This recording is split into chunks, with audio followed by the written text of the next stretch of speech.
अस्सलाम वालेकुम स्टूडेंट्स, क्या हाल हैं आपके। आज हम जो टॉपिक डिस्कस करने जा रहे हैं वो लॉन्ग क्वेश्चन इंतहाई इंपॉर्टेंट है और उसकी statement as a short question आती है।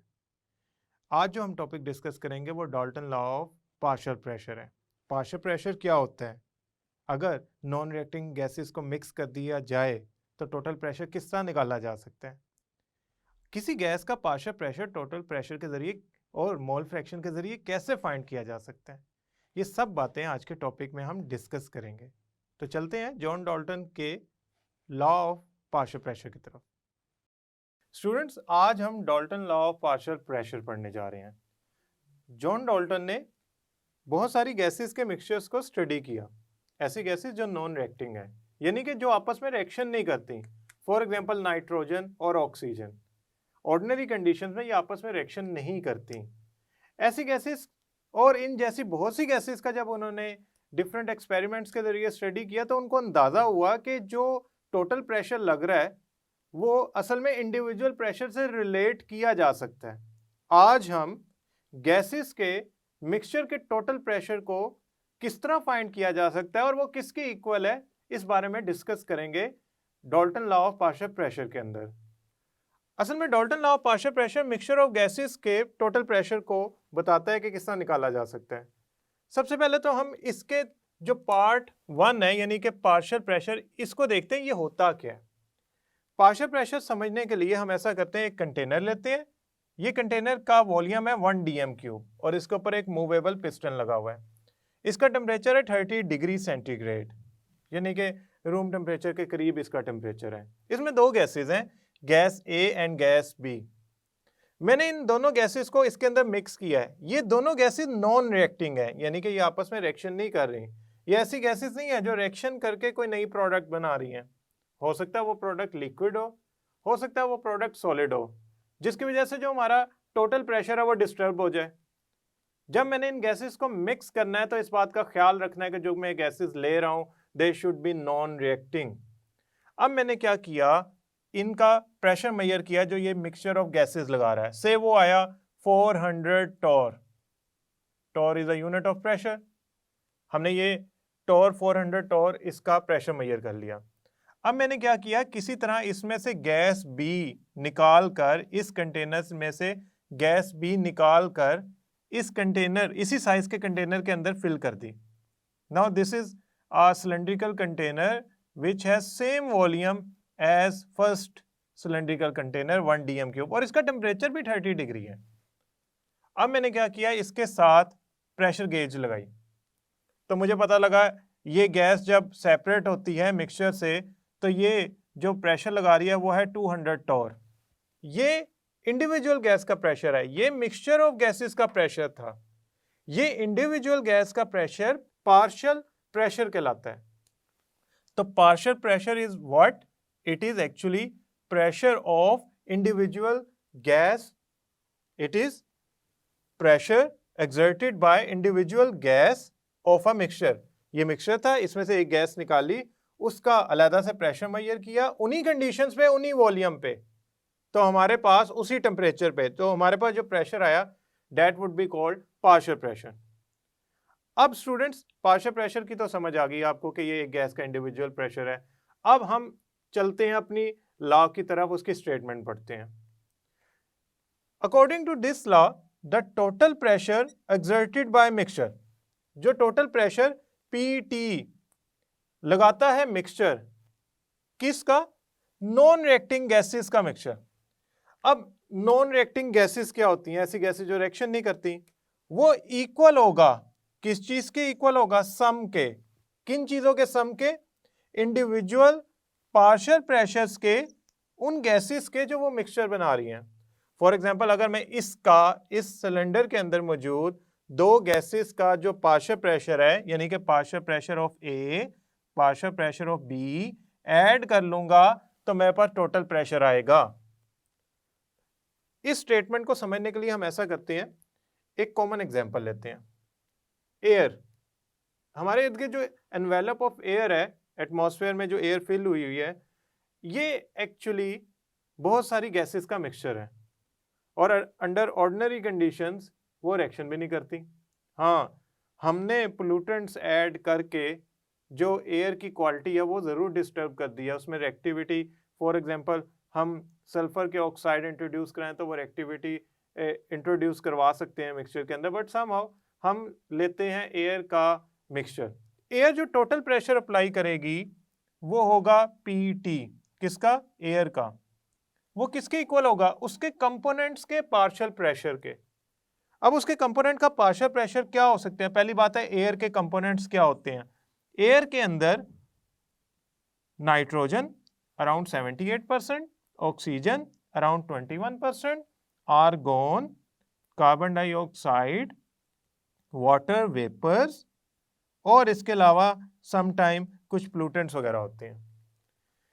ये वो कंपोनेंट्स है जो मिलके एयर बना रहे हैं। तो इन कंपोनेंट्स का ऑर्डिनरी टेम्परेचर पे रिएक्शन नहीं हो रहा होता, तो हम क्या करते हैं, इन सारे कंपोनेंट्स का अगर पार्शियल प्रेशर ऐड कर लें, मसलन partial pressure of nitrogen add कर लें पार्शियल प्रेशर ऑफ ऑक्सीजन में, पार्शियल प्रेशर ऑफ आर्गोन में, partial pressure of carbon dioxide में एंड पार्शियल प्रेशर ऑफ जो भी हमारे पास ए बी सी कंपोनेंट्स इसके अलावा अवेलेबल हैं उनमें, तो ये टोटल सम होकर total pressure of air produce करेंगे, जो कि कितना है 760 टॉर या मिलीमीटर Hg या 180 m या 101325 न्यूटन पर मीटर स्क्वायर। हम ऐसा करते हैं, इसके अलावा एक और एग्जाम्पल स्टडी करते हैं, लेकिन इस दफा हम वो एग्जाम्पल एनिमेशन में स्टडी करते हैं। तो स्टूडेंट्स चलते हैं हम एनिमेशन की तरफ। ये हमारे पास 1 2 3 सिलेंडर्स हैं। पहला जो सिलेंडर है वो हमारे पास मौजूद है हाइड्रोजन गैस का। दूसरा सिलेंडर जो हमारे पास मौजूद है वो है मीथेन गैस का। तीसरा सिलेंडर जो हमारे पास मौजूद है वो है ऑक्सीजन गैस का।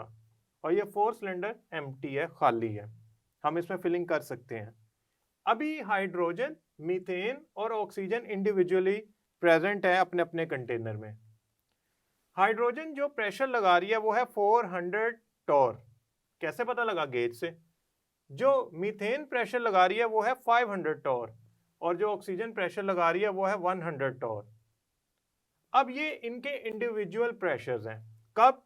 जब सारे गैसेस इंडिविजुअली अलग-अलग सिलेंडर में मैंने फिल की हुई हैं। सारों का टेम्परेचर भी सेम है, 30 डिग्री 30 डिग्री 30 डिग्री, यानी कि ये सेम कंडीशंस और सेम वॉल्यूम के ऊपर हैं gases.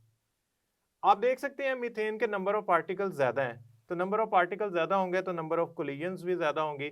That's why it is exerting 500। Oxygen के बहुत कम है, that's why it is exerting 100 torr only. खैर मैंने इन तीनों गैसेस को उसी साइज के कंटेनर में मिक्स कर दिया। जब मैंने उसी साइज के कंटेनर में इन गैसेस को मिक्स किया तो हुआ यूं कि अब वो गैसेस मिक्स होने के बाद टोटल प्रेशर लगाएंगी। मैंने टोटल प्रेशर मेजर करने के लिए उसके साथ गेज लगाई तो पता लगा 1000 टॉर आंसर आया। यहां से मेरे जहन में एक छोटा सा आइडिया ब्लिंक किया कि अगर मैं इनके प्रेशर्स को ऐड कर लेता हूं तो भी तो 1000 टॉर ही आंसर आता है, और ये तीनों गैसेस भी नॉन रिएक्टिंग है, ऑर्डिनरी कंडीशन पे रिएक्शन नहीं कर रही। तो डाल्टन लॉ भी तो यही कहता था कि इंडिविजुअल गैसेस का पार्शियल प्रेशर अगर आप ऐड कर लेंगे तो आपके पास टोटल प्रेशर आएगा जब वो मिक्स हो जाएंगी।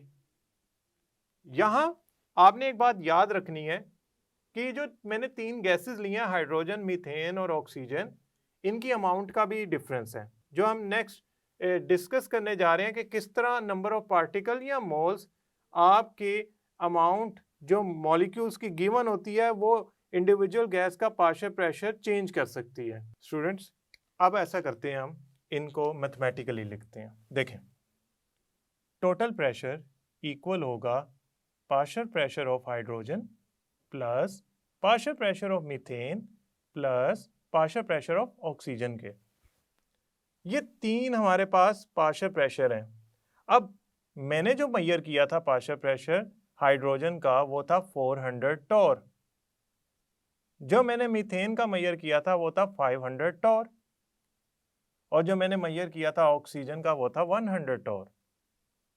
अब मैं ऐसा करता इन सारों को ऐड अप कर लेता हूं तो मेरे पास आंसर आएगा 1000 torr, which was actually a total pressure of that mixture. तो इसका मतलब डाल्टन लॉ उन गैसेस पे अप्लाई होता है जो नॉन रिएक्टिंग होती हैं, और अगर आप इंडिविजुअल गैसेस का पार्शियल प्रेशर ऐड कर लें तो टोटल प्रेशर ऑफ मिक्सचर के इक्वल आ सकता है। यहां से दो बातें हम कंक्लूड करते हैं। पहली बात, गैसेस मिक्स होने के बावजूद इंडिपेंडेंट बिहेव कर रही हैं। गैसेस मिक्स होने के बावजूद इंडिपेंडेंट बिहेव कर रही हैं। आपने ये सोचा नहीं कि मैं अगर ऑक्सीजन, मीथेन और हाइड्रोजन को मिक्स कर देता हूं तो क्या इनमें कोई अट्रैक्शन, रिपल्शन या किसी किस्म का बिहेवियर चेंज नहीं आना चाहिए? आप खुद सोच रहे होंगे कि अगर इनमें चेंज आता तो टोटल प्रेशर की वैल्यू डिस्टर्ब हो जाती। लेकिन असल में गैसेस के दरमियान इतना ज़्यादा डिस्टेंस होता है कि वो एक नई गैस को अकोमोडेट करने के बावजूद कुछ डिफरेंस महसूस ही नहीं करते। वो उसके बावजूद इंडिपेंडेंट बिहेव कर रहे होते हैं, उनकी कोलिजन्स उसी तरह चल रही होती हैं। दूसरी बात, गैसेस को प्रेशर अप्लाई करने की इक्वल अपॉर्चुनिटी मिल रही होती है। अब होना यूं चाहिए था कि जब मैंने ज्यादा गैसेस को मिक्स किया तो गैसेस को कोलाइड करने की वॉल ऑफ कंटेनर से जो अपॉर्चुनिटी है वो कम मिलनी चाहिए थी। उसकी वजह क्या है? देखें, वॉल ऑफ कंटेनर की एक लिमिटेड सरफेस है, उस पर अगर हाइड्रोजन जाके प्रेशर लगाना चाह रही है, उसी टाइम मीथेन लगाना चाह रही है, उसी टाइम ऑक्सीजन लगानी चाह रही है, तो इनमें से किसी एक मॉलिक्यूल को ज़्यादा अपॉर्चुनिटी मिल सकती है अगर वो नंबर ऑफ मॉलिक्यूल ज़्यादा हैं, और जिसके नंबर ऑफ मॉलिक्यूल कम है उसको कम अपॉर्चुनिटी मिलनी चाहिए। लेकिन ऐसा होता नहीं है। उसकी वजह अगेन ये गैस है। गैस में 300 times of their size, diameter of molecule distance होता है। उसको फर्क ही नहीं पड़ता कि दो गैसेस मिक्स हुई हैं, तीन गैसेस मिक्स हुई हैं, उन सारों को इक्वल अपॉर्चुनिटी मिल रही है वॉल से टकराने की। जब उनको वॉल से टकरा कर प्रेशर लगाने की इक्वल अपॉर्चुनिटी मिल रही है, यानी कि तीन गैसेस हैं या चार गैसेस हैं या छह गैसेस हैं, जो भी मिक्सचर ऑफ गैसेस है हमारे पास, तो हम कहेंगे कि वो ना आपस में एक दूसरे को डिस्टर्ब कर रही हैं, ना एक दूसरे का प्रेशर कम कर रही हैं, ना एक दूसरे का प्रेशर बढ़ा रही हैं। They actually having same opportunity to collide with the wall of container and apply pressure on that area। तो ये हमने कंक्लूड कर लिया कि वो इंडिपेंडेंट बिहेव करती है मिक्स होने के बावजूद, और उनको वॉल ऑफ कंटेनर से कोलाइड करने की इक्वल अपॉर्चुनिटी मिलती है। अब जो मैं आपको इससे पहले बात बता रहा था एनिमेशन में कि देखें मीथेन के मॉलिक्यूल ज्यादा हैं तो उसका प्रेशर भी ज्यादा है, अब जरा उस बात को एलेबोरेट करते हैं, डिस्कस करते हैं। हमारे पास सबसे पहले जो गैस है हाइड्रोजन है, इस पे हम जनरल गैस इक्वेशन अप्लाई करते हैं। जनरल गैस इक्वेशन क्या थी हमारे पास? PV यानी कि प्रेशर एंड वॉल्यूम का product for ideal gas equal होता है मोल्स आइडियल गैस कांस्टेंट और टेम्परेचर की प्रोडक्ट के। This was general gas equation. हम ये अप्लाई करते हैं हाइड्रोजन पे, तो हाइड्रोजन के लिए ये इक्वेशन बन जाएगी partial pressure of hydrogen into volume V। अब आप कहेंगे वॉल्यूम H2 भी तो होना चाहिए था, वॉल्यूम के साथ भी तो H2 लगाएं कि वॉल्यूम ऑफ हाइड्रोजन। असल में गैस की यही तो खसूसियत है कि वो जिस कंटेनर में डाली जाए उसका जो वॉल्यूम होगा वो उस कंटेनर का ही वॉल्यूम होगा। आप हाइड्रोजन, ऑक्सीजन, मीथेन को मिक्स कर दें तो तीनों कंटेनर का वॉल्यूम ऑक्यूपाई कर लेंगे। ऐसा नहीं होगा हाइड्रोजन किसी एक कोने में है और मीथेन किसी एक कोने में है, वो पूरे वॉल्यूम ऑफ कंटेनर में एग्जिस्ट कर रही होंगी। Into moles of hydrogen RT। अब T उन सारे सिलेंडर्स का सेम था, they were on the same temperature. Ideal gas constant तो वैसे ही सेम होता है। यहां से मैं एक छोटा सा अरेंजमेंट ऑफ इक्वेशन कर लेता हूं। PH2 एक तरफ, NH2 एक तरफ, और जो कांस्टेंट है वो एक तरफ, RT/V। अब आप खुद सोचें, अगर मैं इक्वेशन में से कांस्टेंट रिमूव कर दूं तो क्या बनेगा? PH2 यानी कि partial pressure of hydrogen is directly proportional to moles of hydrogen. यानी कि हाइड्रोजन के मोल्स बढ़ाते जाओ, प्रेशर ऑफ हाइड्रोजन यानी कि पार्शियल प्रेशर ऑफ हाइड्रोजन बढ़ता जाएगा। आप कहते हैं सर मीथेन का 500 टॉर था, हाइड्रोजन का भी 500 टॉर करें, कोई मसला ही नहीं, उसमें आप नंबर ऑफ मोल्स इंक्रीज कर दें। नंबर ऑफ मोल इंक्रीज करने का मतलब ये है नंबर ऑफ पार्टिकल इंक्रीज कर रहे हैं। तो नंबर ऑफ पार्टिकल इंक्रीज करें या नंबर ऑफ मोल्स इंक्रीज करें, एक ही बात है। अब वो इंक्रीज कर दें, उससे पार्शियल प्रेशर ऑफ हाइड्रोजन बढ़ जाएगा। दूसरा, फॉर मीथेन मैं अगर यही इक्वेशन अप्लाई करता हूं तो PCH4 partial pressure of methane, V volume, NCH4 methane के मोल्स RT। अब आप मुझे बताएं कि ये वॉल्यूम मैंने VCH4 क्यों नहीं लिखा? गैसेस की यही तो खसूसियत है कि वो कंटेनर का वॉल्यूम ऑक्यूपाई कर लेता है। तो for methane you can see कि वो पूरी सिलेंडर के वॉल्यूम में एग्जिस्ट कर रहा होगा। तो इसके लिए जो हम बॉक्स बनाते हैं उसमें हम ऐसा करते हैं, PCH4 को एक तरफ कर लेते हैं, NCH4 को एक तरफ कर लेते हैं और RT ओवर V इधर लिख लिया। यहां से भी तो यही साबित हो रहा है। क्या साबित हो रहा है? साबित ये हो रहा है कि partial pressure of methane is directly proportional to moles of methane. अब तीसरा, oxygen, partial pressure of oxygen V NO2, मैं general gas equation simply apply की RT। अब इसको भी उसी तरह अरेंज कर लेते हैं ताकि हमें तीनों को कंपेयर करने में आसानी हो। तो ये बन जाएगा PO2 is equal to NO2 RT over V। इधर भी यही आ रहा है, P partial pressure of oxygen is directly proportional to moles of oxygen के। अब ये हमारे पास ये वाली इक्वेशन A है, ये इक्वेशन B है, ये इक्वेशन C है। मैं ऐसा करता हूं, मैं जो डाल्टन लॉ है उसको जनरल गैस इक्वेशन में ले जाना चाहता हूं, यानी कि टोटल प्रेशर को जनरल गैस इक्वेशन में ले जाना चाहता हूं। तो मैं यहां लिखूंगा total pressure equal to partial pressure of A gas. अब यहां पे हमारे पास जो ए गैस है वो एक्चुअली हाइड्रोजन है, तो मैं ऐसा करता हूं हाइड्रोजन H2 लिख लेता हूं plus partial pressure of methane, partial pressure of oxygen, यानी कि जितनी भी गैसेस के मिक्सचर है उनका सम कर लूंगा पार्शियल प्रेशर का, तो वो टोटल प्रेशर के इक्वल आएंगे। अब पार्शियल प्रेशर ऑफ हाइड्रोजन किसके इक्वल है? Partial pressure of hydrogen equal है moles of hydrogen RT over V के। ये किसके इक्वल है? Moles of methane RT over V के। ये किसके इक्वल है? Moles of oxygen RT over V के।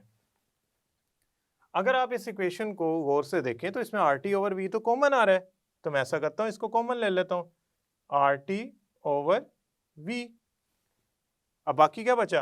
NH2 plus NCH4 plus NO2। अब आप कहेंगे सर ये तो टोटल मोल्स हैं, क्यों? सारी गैसेस के मोल्स को इकट्ठा कर लो तो टोटल मोल्स आ जाएंगे। तो ये आ गया NT RT, T ये वाला T जो कैपिटल है, that's actually temperature which we are not changing, it is constant, divided by volume, और यहां पे आ जाएगा टोटल प्रेशर। अगर मैं इसे रीअरेंज कर लूं तो मैं इसको रीअरेंज कर लेता हूं ताकि एक क्लियर कॉन्सेप्ट हो जाए। वॉल्यूम दूसरी तरफ ले जाता हूं तो total pressure into volume of cylinder और कंटेनर NTRT, ये ले भाई जनरल गैस इक्वेशन ड्राइव होगी। ये बता रही है कि टोटल प्रेशर डायरेक्टली प्रोपोर्शनल है टोटल नंबर ऑफ मोल्स के, यानी कि अगर किसी कंटेनर में टोटल नंबर ऑफ मोल्स हैं 10 और एक कंटेनर में टोटल नंबर ऑफ मोल्स हैं उन्हीं गैसेस के मिक्सचर का 5, तो 5 वाला जो है वो कम प्रेशर लगा रहा होगा टोटल जो 10 मोल्स वाला है उससे। मैं ऐसा करता हूं, इसको थोड़ा विजुअली आइडेंटिफाई कर लेते हैं। ये है हमारे पास एक कंटेनर, इस कंटेनर के अंदर हमने ऐसा किया, एक गैस फिल कर दी 1 मोल। तो 1 मोल गैस फिल करने पे होगा यूं कि ये गैस प्रेशर लगाना शुरू करेगी, जो हम मेजर कर लेंगे with the help of any pressure gauge. आपने क्या किया, इसमें 1 मोल और गैस फिल कर दी, तो अब हो गए टोटल 2 मोल्स। अब खुद सोचें कि जब 2 मोल्स होंगे तो नंबर ऑफ मॉलिक्यूल बढ़ गए। जब नंबर ऑफ मॉलिक्यूल बढ़ जाएंगे तो होना यूं चाहिए कि नंबर ऑफ कोलिजन्स बढ़ जाएंगी। नंबर ऑफ कोलिजन्स बढ़ जाएंगी तो नंबर ऑफ कोलिजन बढ़ने से फोर्स पर यूनिट एरिया जो लग रही है वो इंक्रीज कर जाएगी, तो प्रेशर इंक्रीज कर जाएगा। तो मेरे मोल्स बढ़ाने से अब जो नई वैल्यू आएगी वो डिफरेंट होगी। अब जो नई वैल्यू आएगी वो डिफरेंट होगी। क्यों? मोल्स बढ़ गए हैं, नंबर ऑफ कोलिजन्स बढ़ गई हैं, प्रेशर बढ़ गया है। तो moles is directly proportional to the pressure applied by individual gas, or total number of moles is directly proportional to total pressure applied by mixture of gases.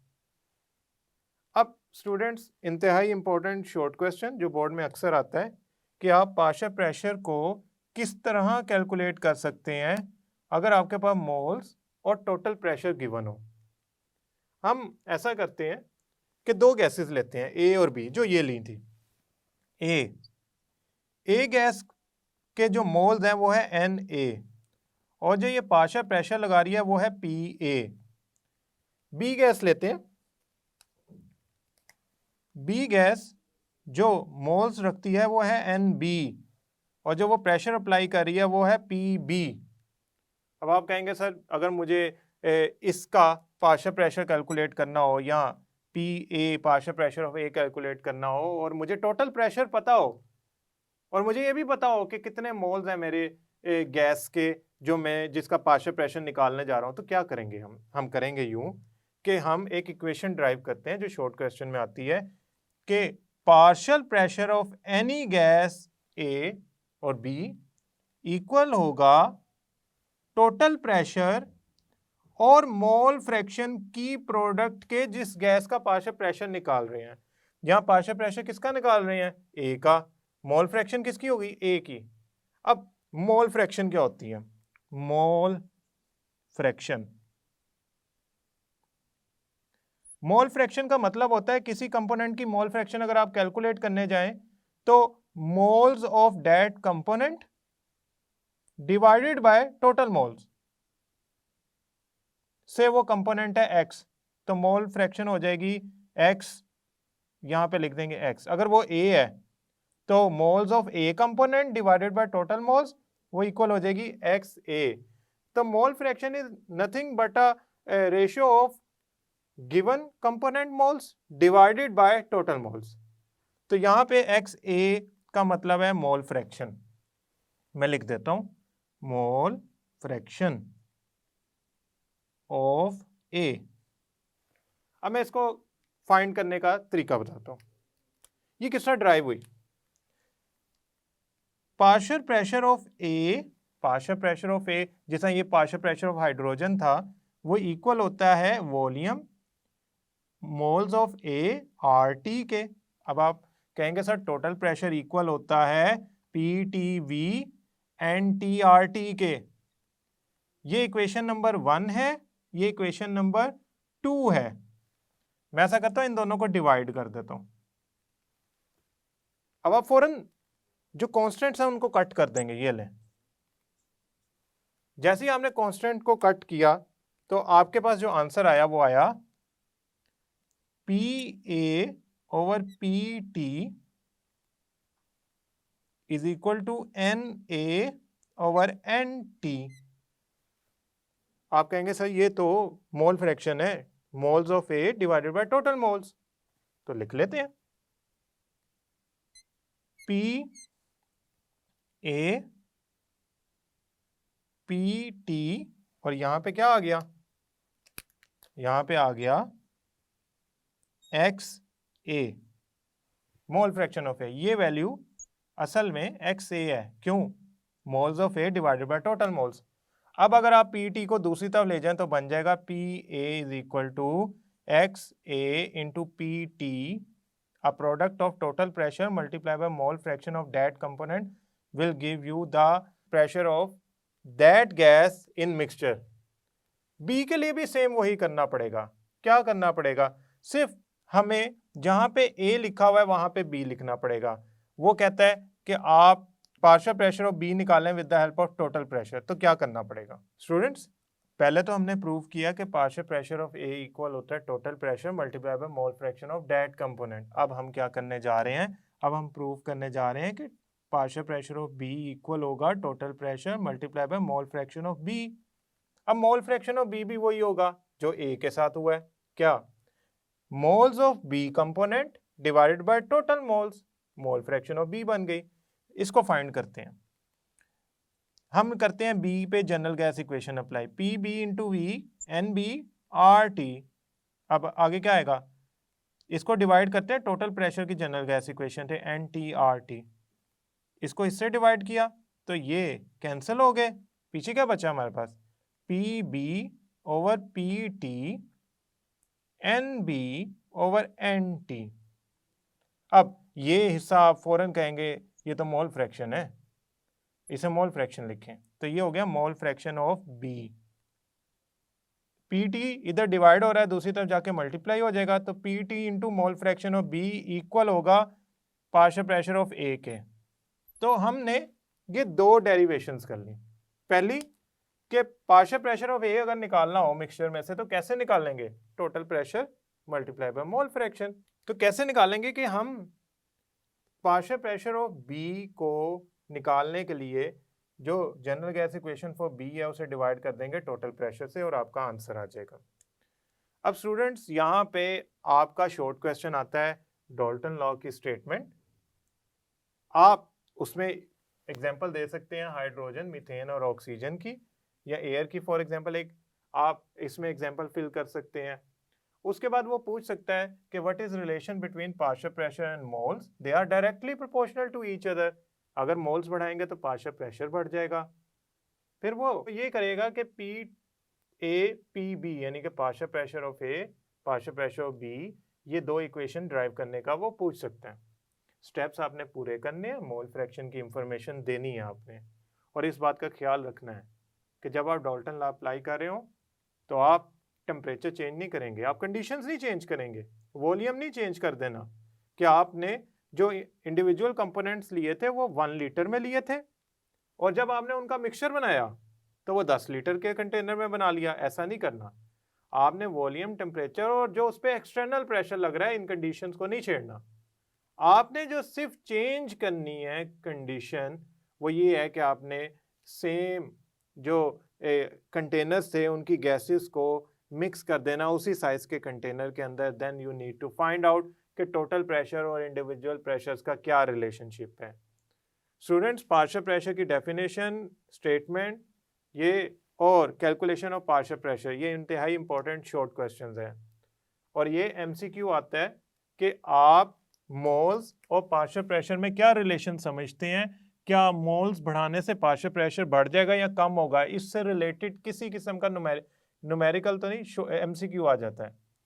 तो आप यहाँ लिखेंगे कि partial pressure of any gas is directly proportional to moles of that gas. तो आप बस उसके moles यानी कि नंबर ऑफ पार्टिकल्स या मोल्स बढ़ाते जाए, उस गैस का प्रेशर बढ़ता जाएगा। स्टूडेंट्स, अब हम अपने जो गैसेस से मुतालिक लेक्चर है उसको थोड़ा सा रिफाइन करते हैं डेंसिटी के टर्म्स को। पहली बात है, हमने डेंसिटी के बारे में ये पढ़ा है कि डेंसिटी इक्वल होती है मास पर यूनिट वॉल्यूम के, और अगर हम आइडियल गैस से जो डेंसिटी का फार्मूला हमने ड्राइव किया वो इक्वल होता है D is equal to PM over RT के। और हमने ये पढ़ा है कि जो डेंसिटी है यानी कि डेंसिटी ऑफ आइडियल गैस है वो डायरेक्टली प्रोपोर्शनल है मोलर मास के, और जो डेंसिटी है वो इनवर्सली प्रोपोर्शनल है टेम्परेचर के। इसका मतलब ये हो गया कि अगर आप मोलर मास इंक्रीज कर देते हैं तो डेंसिटी इंक्रीज कर जाएगी, और अगर आप टेम्परेचर इंक्रीज कर देते हैं तो डेंसिटी डिक्रीज कर जाएगी। इससे रिलेटेड एमसीक्यू, मोलर मास से रिलेटेड एमसीक्यू मैं लेक्चर में ऑलरेडी आपसे डिस्कस कर चुका हूँ। टेम्परेचर बढ़ाने पे डेंसिटी इसलिए डिक्रीज कर जाती है क्योंकि मॉलिक्यूल्स में डिस्टेंस इंक्रीज कर जाता है। टेक्निकली टेम्परेचर काइनेटिक एनर्जी बढ़ा देता है जिससे मॉलिक्यूल फार अवे मूव कर जाते हैं।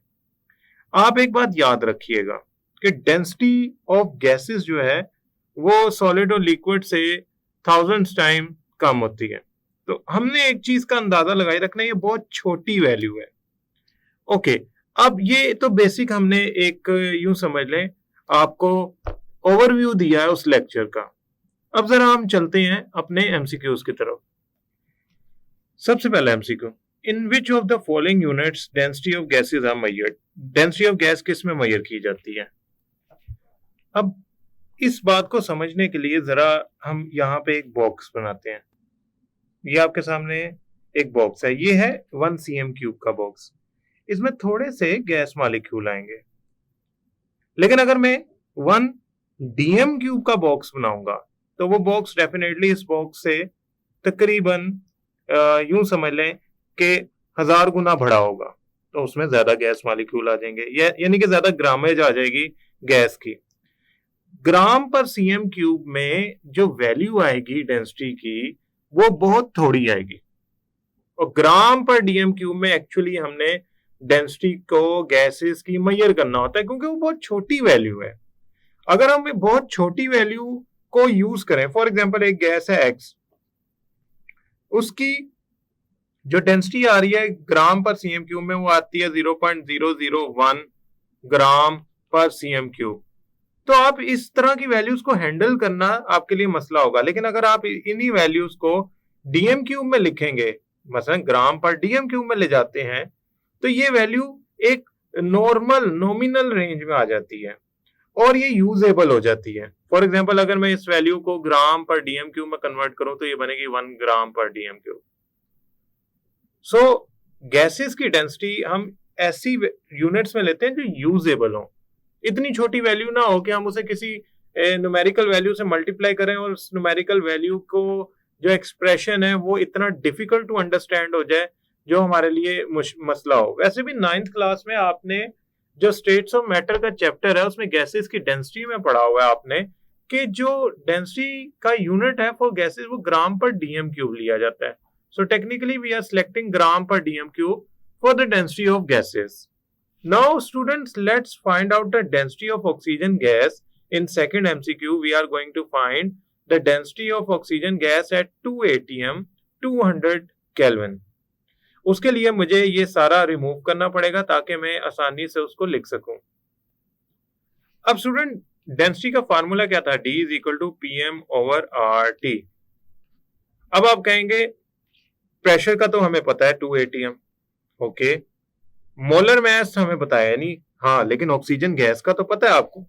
ऑक्सीजन गैस जब आपको पता है तो आपको मोलर मास पता लग जाएगा, क्योंकि अगर आपको गैस का पता है तो you can easily find out कि गैस आपकी कौन सी है तो उसका मोलर मास क्या है। देखिए आपके पास जो गैस मौजूद है वो ऑक्सीजन है, तो ऑक्सीजन गैस का मोलर मास क्या होता है? देखें O2। O2 का जो मोलर मास होता है वो होता है, एक ऑक्सीजन का होता है 16, तो 2 ऑक्सीजन का कितना हो गया? 2 multiply by 16, 32 gram per mole.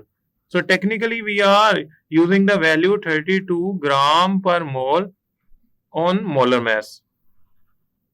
R की वैल्यू यूज करनी होती है जो हम प्रेशर के यूनिट्स यूज कर रहे हैं। इधर हम एटीएम यूज कर रहे हैं, तो R की वैल्यू होगी 0.0821। यूनिट्स क्या होंगे? एटीएम डीएम क्यूब पर मोल पर केल्विन।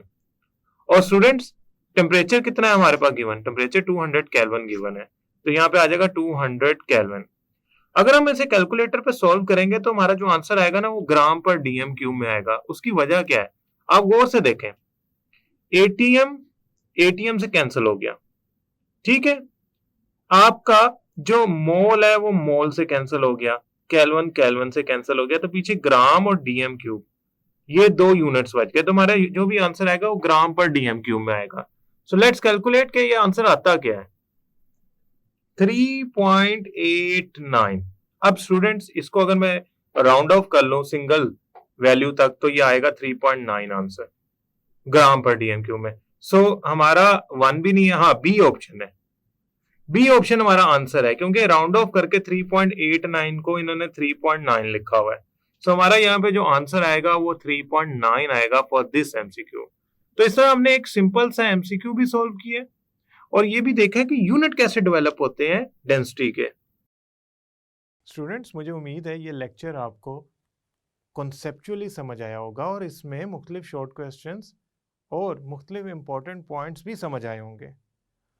हमने statement of Dalton's law, partial pressure की डेफिनेशन और नॉन रिएक्टिंग गैसेस ही क्यों ली जाती हैं इस पर डिस्कशन की। एयर भी तो मुख्तलिफ गैसेस का मिक्सचर है और उसका टोटल प्रेशर किस तरह मुख्तलिफ गैसेस के पार्शियल प्रेशर को सम करके आता है। हमने इसमें एक एग्जांपल पढ़ी ऑक्सीजन, मीथेन और हाइड्रोजन की। इसके अलावा स्टूडेंट्स इसमें एक इम्पॉर्टेंट बात यह है कि इसमें 2 डेरिवेशंस हैं दो इंपॉर्टेंट शॉर्ट क्वेश्चन है कि आप किसी गैस का पार्शियल प्रेशर कैसे निकाल सकते हैं अगर आपके पास टोटल प्रेशर और मोल फ्रैक्शन उस गैस की गिवन हो। हमने ये भी पढ़ा कि मोल फ्रैक्शन होती क्या है। हमने ये समझा कि अगर किसी गैस के नंबर ऑफ मोल्स बढ़ा दिए जाएंगे तो उसका प्रेशर इंक्रीज कर जाएगा, उसका पार्शियल प्रेशर बढ़ जाएगा। ऐसा हो ही नहीं सकता कि 1 मोल गैस का जो पार्शियल प्रेशर है वही 2 मोल गैस का हो अंडर सेम कंडीशंस। याद रखिएगा, डाल्टन्स लॉ जब आप अप्लाई करते हैं तो आप मुख्तलिफ गैसेस के पार्शियल प्रेशर को सम करते हैं जिससे टोटल प्रेशर आता है। मुझे उम्मीद है ये लेक्चर आप समझ गए हैं और इसमें इम्पॉर्टेंट बात यह है कि ये लॉन्ग क्वेश्चन के तौर पे बोर्ड में बहुत इंपॉर्टेंट है। नेक्स्ट लेक्चर तक के लिए अल्लाह हाफिज़।